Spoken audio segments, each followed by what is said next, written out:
Hello friends, this is Abhishek Aswardhan and welcome to my YouTube channel। मैं इस vlog में बताने वाला हूँ कि डॉक्यूमेंट वेरिफिकेशन कैसे होता है और क्या क्या डॉक्यूमेंट्स चाहिए होते हैं उसके लिए। तो चलिए शुरू करते हैं। मेरा जो डॉक्यूमेंट वेरिफिकेशन है वो इस इलाहाबाद में सेंटर था उसका, क्योंकि मेरा सेंट्रल रीजन में पड़ता है। तो इलाहाबाद में फाफा मऊ एक जगह है, वहाँ पे एक कॉलेज है, Ganesh IT and management college. तो उसमें मेरा पढ़ा था। जैसे ही आप डॉक्यूमेंट वेरिफिकेशन जहाँ पे हो रहा है, अगर आप सेंटर में इंटर करते हैं तो आपको एक रूम में भेजा जाएगा। बहुत सारा बैच आपको अलॉट किया होगा, बैच या ब्लॉक 2x2 ऐसे करके होगा। तो वो बुलाएंगे कि बैच 2x2 आइए, तो इस तरह से आपको जाना होगा। और वहाँ पे जब बैठेंगे आपको तो एक प्रिंट आउट दिया जाएगा। उस प्रिंट आउट में क्या है ना कि ऊपर हिंदी में कुछ पैराग्राफ लिखा हुआ है और इंग्लिश में कुछ पैराग्राफ लिखा हुआ है। बस हूबहू वही चीज़ आपको अपने रनिंग हैंड में लिखना है। हिंदी में भी लिखना है, जो देख के लिखना है जो हिंदी में लिखा हुआ है, और जो इंग्लिश में लिखा हुआ है थोड़ा लंबा पड़ता है, लेकिन वो लिखना होता है। सबसे फर्स्ट प्रोसेस यही होता है। और एक बार और ध्यान में रख लीजिएगा, क्योंकि मुझे पता नहीं था लेकिन टाइम अच्छा खासा लगता है, इसलिए कुछ अगर खाने पीने का सामान हो तो मतलब वो तो बैग तो पहले ही जमा होता है, लेकिन आप लोग खा पी के जाइएगा। क्योंकि मेरा 11:30 से शुरू हुआ और मुझे लगा कि 2 बजे तक ख़त्म हो जाएगा, लेकिन 4 साढ़े 4 हो गया सारे प्रोसेस को होने में। मैं कुछ लिस्ट बता रहा हूँ और इसी ऑर्डर में ना वो आपसे बोलेंगे कि डॉक्यूमेंट आप लोग कलेक्ट करके और उनके पास जाइए फॉर वेरिफिकेशन। तो आप लोग लिख सकते हैं सेपरेट कॉपी में। सबसे पहले आपका पोस्ट प्रेफरेंस फॉर्म होना चाहिए, जो सीजीएल के लिए पहले सैम्पल पेपर की तरह प्रिंट आउट आप लोग निकाल सकते हैं। उसमें बहुत सारे पोस्ट होते हैं, उसको अपने प्रेफरेंस के अकॉर्डिंग उसको फिलअप करना है। तो वो आपके पास होना चाहिए। और हाँ, एक और बात, जेरोक्स एक चाहिए। जो मैं बोल रहा हूँ उन सब का ओरिजिनल कॉपी चाहिए और एक जेरोक्स भी चाहिए। और जो जेरोक्स है उस पर सेल्फ अटेस्टेड अपना साइन होना चाहिए बस, विथ डेट। जिस डेट के दिन आपका डॉक्यूमेंट वेरिफिकेशन हो रहा है वो डेट वहाँ पे होना चाहिए और साइन होना चाहिए। तो चलिए शुरू करते हैं कि पहले ऑप्शन फॉर्म, जो प्रेफरेंस फॉर्म जो आता है वो रख लेंगे। उसके बाद अपना हाई स्कूल यानी कि 10th का मार्कशीट और 10th का पासिंग सर्टिफिकेट, फिर 12th का मार्कशीट और 12th का पासिंग सर्टिफिकेट। ग्रेजुएशन, अगर जो आप 3 ईयर्स का ग्रेजुएशन किए हैं या फिर कोई बीटेक किया है 4 ईयर का, तो हर सेपरेट ईयर का मार्कशीट चाहिए और एक फाइनल ईयर का आपका सर्टिफिकेट चाहिए।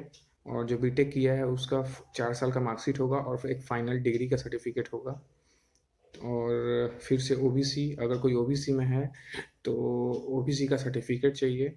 और हाँ, ओबीसी का एक क्रूशियल डेट है 4/6/2018। इसके पहले का अगर आपके पास है ओबीसी सर्टिफिकेट 4/6/2018 के पहले, तो आप लोग को कुछ नहीं देना है। लेकिन जिनका इनके बाद बना हुआ है, जैसे कि मेरा था, मेरा 2020 में बना हुआ था, तो मेरे से एक अंडरटेकिंग लिया गया, वचन पत्र हिंदी में देंगे, उसको अपने से लिख के और वहाँ पे साइन कर देना है। कुछ कुछ हिंदी में लिखा रहेगा कि मैंने प्रोड्यूस नहीं कर पाया in front of document verifier, इसलिए जब डिपार्टमेंट मुझे अलॉट करेगी तो मैं वहीं पे जाके अपना दिखाऊंगा सर्टिफिकेट फिर से।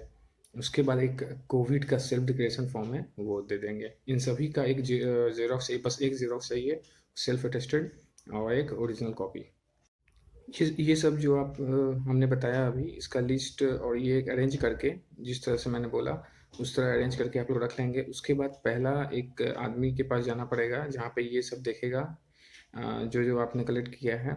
और फिर उसके बाद एक और आदमी के, उसके बाद नेक्स्ट स्टेप में दूसरे आदमी के पास जाना होगा। वो कंप्यूटर पे बैठा होगा और कंप्यूटर पे आपके सारे जो भी आपने भरा है ये सैम्पल पेपर में पोस्ट प्रेफरेंस, वो कंप्यूटर में डालेगा, आपसे पूछ के डालेगा। तो वो जो कंप्यूटर वाला है वो आपसे क्या क्या पूछेगा ये भी ध्यान में रख लीजिए। सबसे पहले पूछेगा हाईएस्ट क्वालिफिकेशन, तो आपको बीटेक है तो बीटेक बोलिएगा, ग्रेजुएशन है तो ग्रेजुएशन बोलिएगा। उसके बाद यूनिवर्सिटी स्टेट पूछेगा कि आपका जो यूनिवर्सिटी से किए हैं ग्रेजुएशन उसका स्टेट कौन सा है, ठीक है, और नाम भी पूछेगा। उसके बाद अगर आप बीटेक हैं तो आपसे ट्रेड भी पूछेगा, कौन से ट्रेड से हैं। उसके बाद पूछेगा आपसे ग्रेजुएशन का रोल नंबर कितना है। उसके बाद पूछेगा पासिंग ईयर और परसेंटेज कितना है, फाइनल एग्रीगेट परसेंटेज पूछेगा वो। इस प्रोसेस के बाद वो 4 प्रिंट आउट देगा आपको। वो कंप्यूटर वाले जो आपसे पूछेंगे सारे चीज़, वो सब होने के बाद 4 प्रिंट आउट निकलेगा। उस प्रिंट आउट में आपका पूरा डिटेल्स होगा, नाम, फादर्स नेम, मदर्स नेम और ये सब चीज़ें होंगी।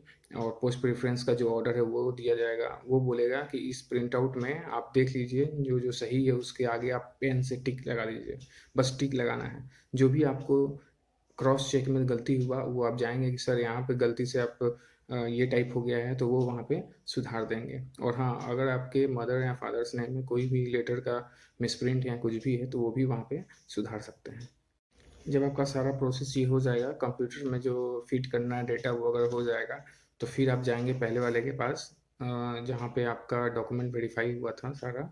और वो क्या करेगा ना कि आपके एडमिट कार्ड पे यहाँ पे लिख देगा कि डॉक्यूमेंट वेरीफाइड और अपना सिग्नेचर डाल देगा। ये सबसे मेन चीज़ है, क्योंकि जब आप बाहर निकलेंगे सेंटर से, तब वहाँ पे जो गार्ड होंगे वो आपके एडमिट कार्ड देखेंगे और वो देखने का मकसद बस यही है कि साइन है कि नहीं, उस पर डॉक्यूमेंट वेरीफाइड लिखा हुआ है कि नहीं। अगर आपको ये वीडियो यूज़फुल लगा तो please like and subscribe my channel and also share my channel so that many other aspirants get benefit from my channel.